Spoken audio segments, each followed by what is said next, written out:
Good morning, Thailand. Uh, Welcome to a strange week here at the Thaiger. We are riding solo today as our intrepid traveler, Jay, is getting a tan down in Phuket. So he'll be joining us randomly throughout these next couple of weeks remotely to give us updates on what he's doing down there, wasting time away here from Bangkok. In the meantime, you still have me kicking around. So let's get into it. First things first, let's do some business news. So the IDC predicts that smartphone market in Thailand is going to remain stagnant in 2023. So the Thailand smartphone market experienced a significant decline in 2022 and is expected to remain stagnant due to inflationary concerns, rising interest rates, and a lackluster growth forecast for the Thai economy. Now, the IDC reported that 16.6 million smartphone shipments were made in 2022, marking a 21% decline from the previous year and the lowest number of units sold since 2014. The top five companies in Thailand in terms of market share are Samsung, Apple, Oppo, Vivo, and Xiaomi, respectively. Now, a market analyst at the IDC said he anticipates flat growth for the Thai smartphone market in 2023 due to all of these extra problems in the economy. However, my thoughts on this. The way we approach smartphones is changing. I don't think this is simply just a symptom of greater economic forces at play. I think the way we view our smartphones is not the same as we used to. It used to be, there's a new iPhone out every year. Maybe you skip this year, maybe you wait a second one. But I don't know. I feel like most people are running their phones into the ground these days, keeping them for 6, 7 years or as long as they'll last. So, what about you guys? Are you still buying smartphones every year, making sure you're up to date with the newest and best options? Because it seems like year after year, the changes aren't so significant. So, here the IDC is saying inflation, other problems with the economy, but also I think the way we treat our smartphones is very different. Frankie is on the every 2 years schedule, so I guess Frankie disagrees with me. Fair enough, Frankie. All right, anyways, moving on to the next story. We're hitting a little bit of crime news now.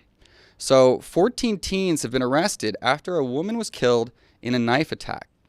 Now, police officers have arrested 14 teenage boys after one of them allegedly murdered a female motorcycle rider on a road in Nakhon Sawan in the central part of Thailand on Saturday night. Officers from the Paisari police station managed to arrest the teenage gang after they fled the scene separately on March 18th. The students aged 16 to 17 go to a high school in the Tago district of Nakhon Sawan. Now, the main suspect, a 16-year-old, admitted he attacked the victim, but claimed that he did not mean to. He said his knife accidentally slipped out of his hand and pierced the shoulder of the victim while he was brandishing it to his friends on the roadside. However, while Bo was traveling back home on motorcycle, a witness claims that this teenager had actually thrown the knife and struck the victim in the shoulder. By the time the victim had arrived at a police station, they had lost too much blood and succumbed to their wounds. Now, according to Section 288 of the criminal law, whoever murders another person with intent will face the death penalty or imprisonment for 15 to 20 years. However, the penalty for teenagers aged between 15 and 18 depends on the court's decision. So if the court agrees to punish the teenage subject, he will probably face half the penalty for an adult over 20 years old. So, what do you guys make of this story? This is a serious incident. Somebody died. This is a death. But was it the intent of the teenager to kill? That is kind of what's in question here. And that is going to be difficult to say, as, a knife was thrown, harm was intended, but death, especially with teenagers who are prone to mistakes, especially in groups like this, a group of 14 boys acting together with weapons, it's a recipe for disaster. So what kind of punishment should be meted out for teenagers who break the law, especially in such a grievous way? Anyways, sad story. But let's move on. Now we're heading into some politics. Thailand has just dissolved parliament with immediate effect. So Thailand's parliament has been dissolved upon an announcement published today in the Royal Gazette. His Majesty the King has endorsed the dissolution of the House of Representatives, kicking off the election season. So the Election Committee, or the EC, has tentatively set the date of the election for May 7th, 2023. But this will be confirmed later this week. The EC is required to confirm the date within 5 days. The election must take place between 45 and 60 days following today's dissolution of Parliament. Voting is compulsory in Thailand. More than 52 million people are required to vote in the upcoming election, where the current Prime Minister Prayut seeks to extend his tenure for 2 more years. Voters will elect 500 members to the lower house in a 2-ballot system. Then 100 seats will be allocated based on the proportion of votes each party receives. Now, Prayut faces a tough challenge from the Pheu Thai Party's leader, Paetongtarn Shinawatra. Sorry, guys. I speak Chinese and Spanish. I'm working on my Thai. Cut me some slack. But she is the daughter of a former prime minister, and she has recently been polling higher than Prayut amongst Thai voters. So, this is an interesting question. Elections can happen pretty quickly in parliamentary systems. And then also in Thailand, voting is compulsory. This is very different to other electoral systems like America or the UK, where voting is totally voluntary. Now, I'm sure the punishment for not voting is probably not very large. For example, in Australia, they also have compulsory voting, where it's about a $50 fine if you don't vote. So they're not throwing you in jail if you're not voting. But what do you guys think? Is this a better system for producing a better, more representative democracy? Or should we let people be free to abstain from their vote? Anyways, let me know what you guys think. On that note, we're going to take a quick little break. And after that, we will get into some fun news and some weird news, talking about bees. We'll see you guys in a minute. And join the fun at Carnival Magic, the world's first Thai carnival theme park. Don't miss the opportunity to experience the enchantment of the magical wonders at the one, the only, Carnival Magic Phuket. Hello, this show is brought to you by Carnival Magic. It's a carnival fantasy. If you find yourself down in Phuket, near Kamala, go and check it out with your friends and family. Lots of lights, lots of shows, lots of fun. Check it out. All right. Now, let's get into the next story today, which is a bit of a feel-good one for us here in Thailand. And that is that Thailand's phanaeng curry was voted as the #1 best stew in the world. So, global cuisine website Taste Atlas awarded Thailand's phanaeng curry the top spot in their updated list of 100 best rated stews in the world, followed by Japanese kare at #2 and Sichuan hot pot at #3. Masaman curry also gained a spot in the top 10, voted #8 best rated stew in the world. These are not the only Thai dishes that made the list. Others include Thai curry at #14, green curry at 17, yellow curry at 33, red curry at 35, and kanom jin nam ya at 90. Well, how long is this list, man? I didn't know there were that many stews in the world. But Thailand claims a lot of those spots. Now, the origins of Thai phanaeng curry are shrouded in mystery. Now, due to its name, the dish is often associated with the Malaysian state of Penang. But there's little evidence to suggest that that dish actually originated there.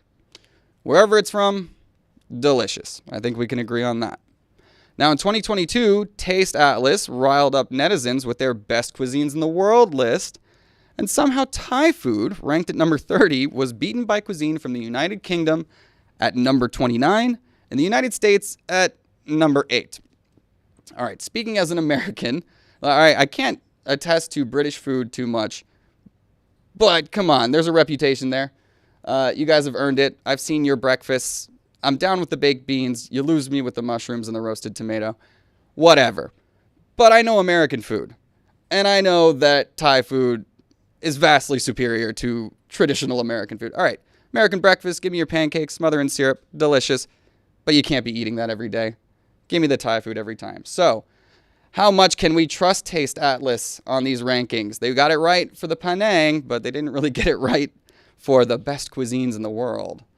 So let me know what you guys think. What is your favorite food? And what is your favorite Thai dish? All right. Now, let's finish up with a weird one. Kazna trying to make me laugh. Hold on, I missed it. And then text symbol. You can. All right. Hey, I'm pretty cute, Kazna, okay? Like, I think I may not have the looks of some of the girls that came before me, but I'm working on it. So cut me some slack. All right. Anyways, so I'm with you. Alice doing a horrible job. Well, they got the phanaeng right. Let me know what you guys are thinking in the live chat. I love hearing your thoughts.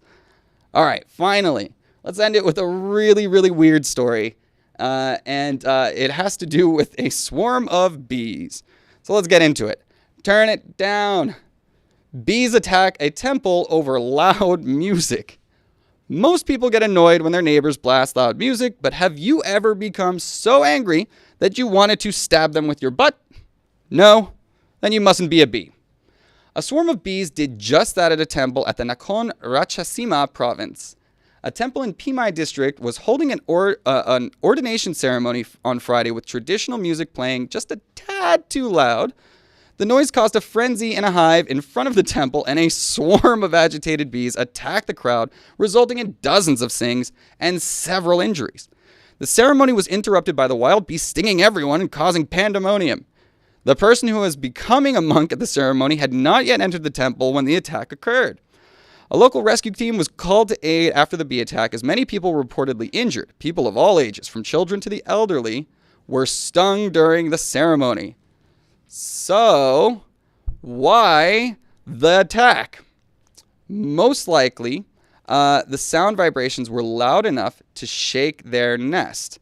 All right, so bees usually take the shaking of a nest as a sign of aggression. I mean, we've all seen the cartoons, right? The bear shakes the beehive, tries to get the honey, the bees attack. Kind of makes sense. So there's a bit of a scientific background for this. But generally, bees are not so aggressive until they feel threatened. That said, there is a superstition in Thailand. Some people in attendance at the temple may not fully recognize that swarm of attacks as instinctual. Many people view a bee attack as a bad omen or a message of bad luck. So, is this poor monk, his ceremony where he was supposed to be ordained as a monk has been marred by this bad luck event of a swarm of bees. So, what do you guys think about that one? Let me know, are you afraid of bees? Like, is this something that has a deeper superstitious meaning? Or is this just, normal bee behavior? All right. Now, I'm going to go back and take a look at the live chat and answer some of your questions and see what you guys have been talking about here today. So, yes, Jay is down in Phuket. He's working on some projects. That wasn't him yesterday, just losing a lot of weight. He will be back soon. And he will also be joining us remotely to give us an update about what is happening in Phuket. All right. So, yes, girls on the show, I get it. Me and Jay are guys. We're working on that. There's a bit of a transition phase going on right now, in case you guys couldn't tell. But we're doing the best with what we got, and we'll keep you updated as we have new members joining the team and new guests, which will be joining us over the next couple of weeks. You'll get to meet some new faces. All right. So, thank you guys for the love. I'm seeing it. Now, American pizza, breakfast, barbecue, Chinese food is our best. Slug to the chest. I'm with you. There's nothing beats American-style Chinese food. I used to live in China for 7 years. As soon as I would get off the plane in America, the first thing I would try to go order is some General Tso's chicken, get some egg rolls, and a fortune cookie. Nothing more embarrassing than showing up to China and expecting a fortune cookie at the end of every meal. See, we Americans put our foot in our mouths all the time, and that's just another classic example. Anyways, what else do we have? Yep, and barbecue, man. Oh, yeah, I'm from the South. So, yeah, Southern barbecue, that ranks up there with the best meats in the world. I'll stand by that. As much as I don't like living in America, boy, visiting and eating and doing all that stuff is quite a blast. All right. What else do we got? Hello from Hollywood. Hello, Dream Mix. Hello, everybody. Cool. All right. Well, I think that'll about do it for today. Whataburger, Cracker Barrels. So you got good taste. But yeah, that's about it for today, guys. Let me know what you think in the comments about all of the stories below. Let me know if you think I'm doing terribly. Please don't. And I'll see you again tomorrow with more updates about what's going on in Thailand. Have a good day, everybody.